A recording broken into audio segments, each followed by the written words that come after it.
Hi, I'm Scott Heimler, and I'm the creator of the Contractpreneur Successful Small Service Contracting Business System, a single operator contracting business model that is guiding entrepreneurs throughout the United States onto their own business without the headache, expense, and grief associated with the stale model of having and supporting employees.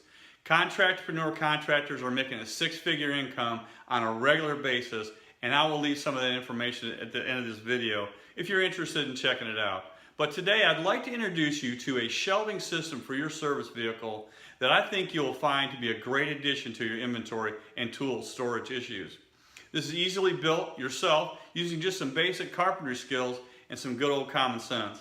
I want to turn you on to the lightweight strength, versatility, and economical greatness of steel framing.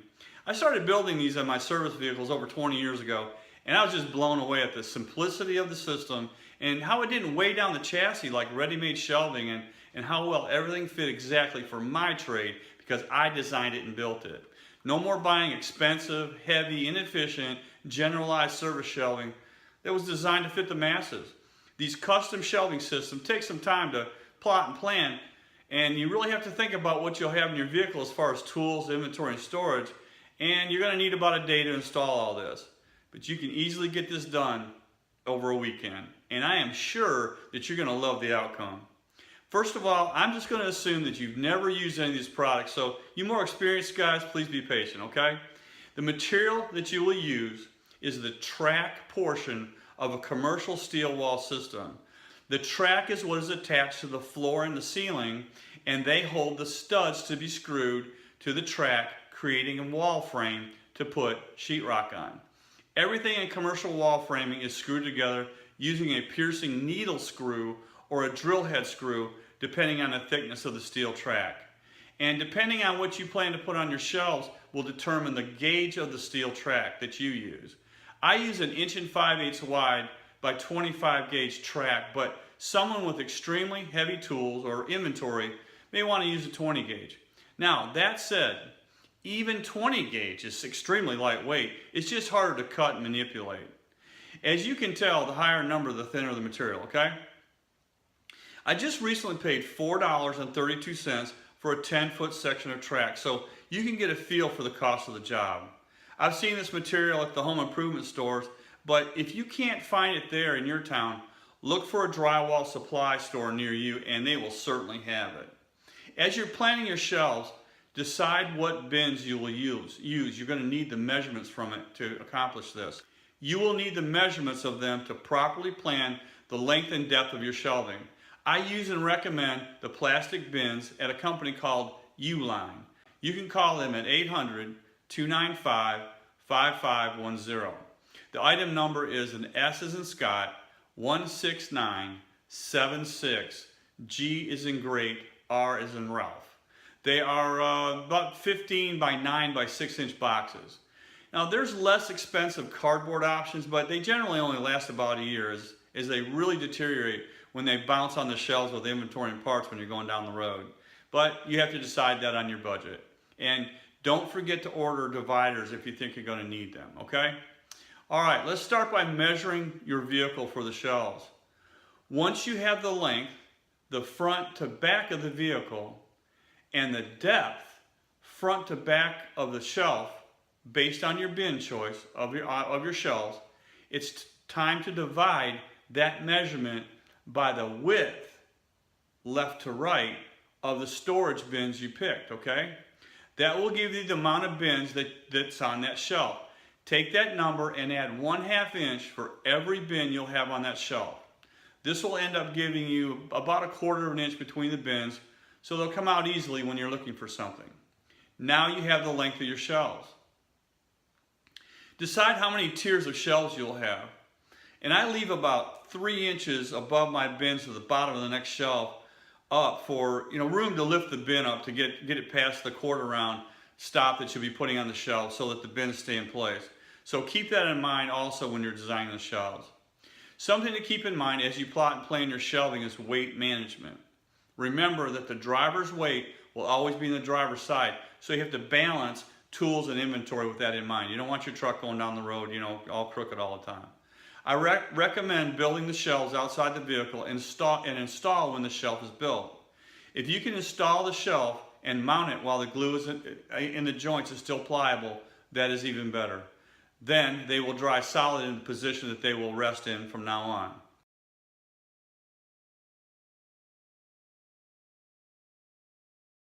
Right here is the wheel well.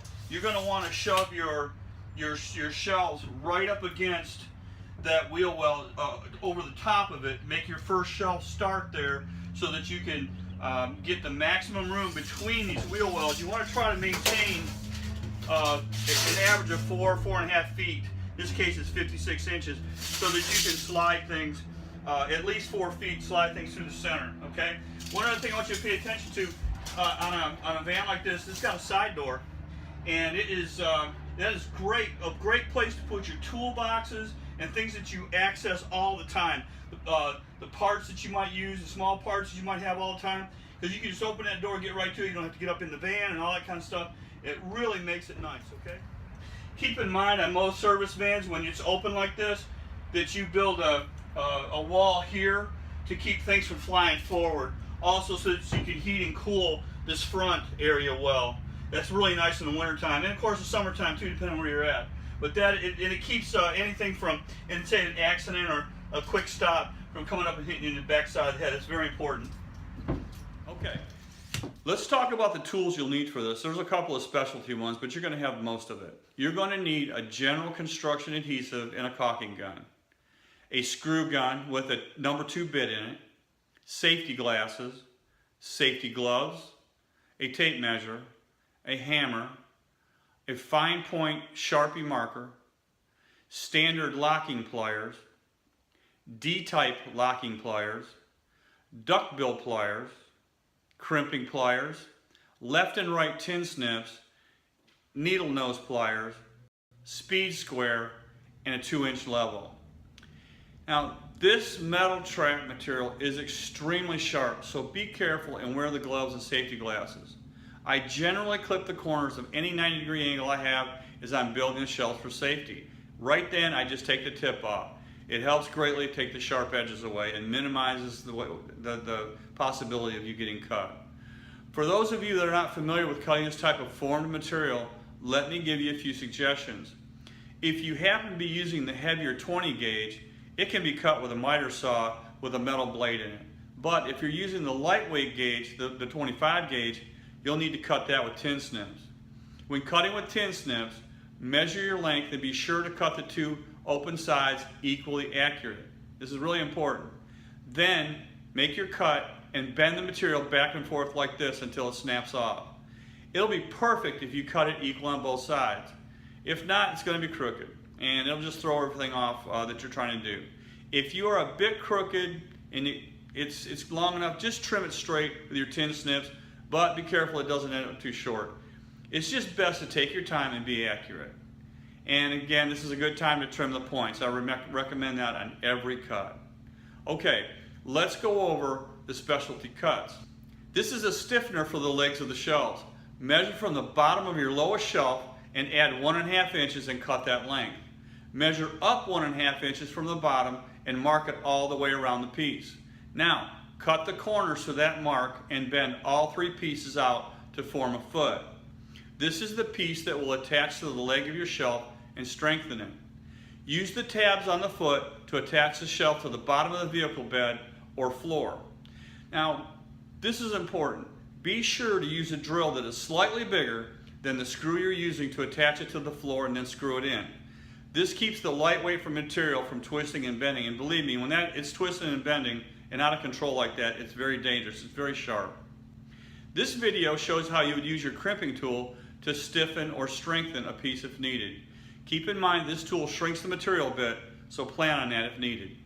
This piece shows how the top of your vertical pieces would look like to accept the top shelf. This piece goes between 2 vertical pieces to strengthen or sturdy them. I use them for a stiffener between the shelves on my vertical risers. This piece can be used to attach the shelving to a vehicle support. And this is yet another piece that can be used to support or strengthen the shelf. Start building your shelves by building the shelf boxes as you see here. Then determine the length of the vertical uprights, or the risers they call them, and that will support the shelves themselves. You will notch the riser like this to accept the shelf. Insert the shelf boxes into the risers. Put a spot of construction adhesive at every spot that you'll screw together. Remember, this is metal and you will use much less glue than wood because it doesn't soak in like it does on wood. Now insert just enough screws to hold it together and somewhat rigid. Remember that you'll be putting the screws in a 3-point pattern, so put that first one into a position to accommodate the rest. You will finish screwing it all together later. Determine where you will support your new shelves in your vehicle and install the supports, and use glue and screws there also. Once your shelves are in and solidly supported, cut your 1/4-inch plywood to fit your shelf bottoms. Put your construction glue in a bead in the middle of the shelf box rail like this and set your plywood down on it. Screw it down evenly without warping the wood, as the screws will hold it up somewhat. Once dry, your glue bead will support it, so be sure it's thick enough to go over the top of the screw heads. Once the glue under the plywood sets up a little, in about an hour, install the 1/4 round on the front and back of the shelf box. Run a thin bead of construction adhesive and attach to the plywood. I use clamps to hold the 1/4 round in place until the glue dries. And beyond that, once the glue is dry, no other fasteners are needed. This is what holds your bins on the shelf when you're going down the road. Don't look now, but you just finished your custom built, lightweight, strong, and durable shelving system that's going to serve you for many, many years to come. I also have a video on developing an inventory system from scratch in my full course I think you'll love. Learn how to organize and determine what you need for your particular contracting business, and of course, again, organize the business in dividers for maximum profits in your business. Keep in mind that your inventory makes you money that you don't have to bust your ass for. Make your service vehicle a rolling retail profit machine. If you haven't heard of Contractpreneur, check it out. Contractpreneurs are the cream of the crop in the single operator contracting field, no matter what field you're in. I've been in the single operating contracting business for over 30 years, and I've earned a multiple 6-figure income for many years for myself using a unique marketing system that blows my phone up with targeted, highest paying jobs that I enjoy doing. If I get too busy, then I use my vetted list of subcontractor partners to handle the overflow. In my course, I show you how to attract the best of the best subcontractor partners and have them pursuing you constantly rather than you looking for them. No sense having employees to pay. Only hire when the work is there. I show you how to be sure you're covering your overhead, profit, and salary every time you quote a job. I show you how to price your work for maximum profit and have your clients coming back for more and more, and how to give your clients choices in the level of the repair that they called you for, and a choice in the level of the cost of the repairs. It's hard to miss with this system. Your clients will love you for it. Many times, given the choice in repairs and costs, the client doesn't even look for competitive quotes. By the way, the marketing system I mentioned earlier is a combination of old school, tried and true tactics that's been working very well for over 100 years, and today's greatest contractor work producer, pay per click advertising. I think you'll be impressed. Check it out at contractpreneur.com. Let me know if you have any questions. I am glad to help wherever I can.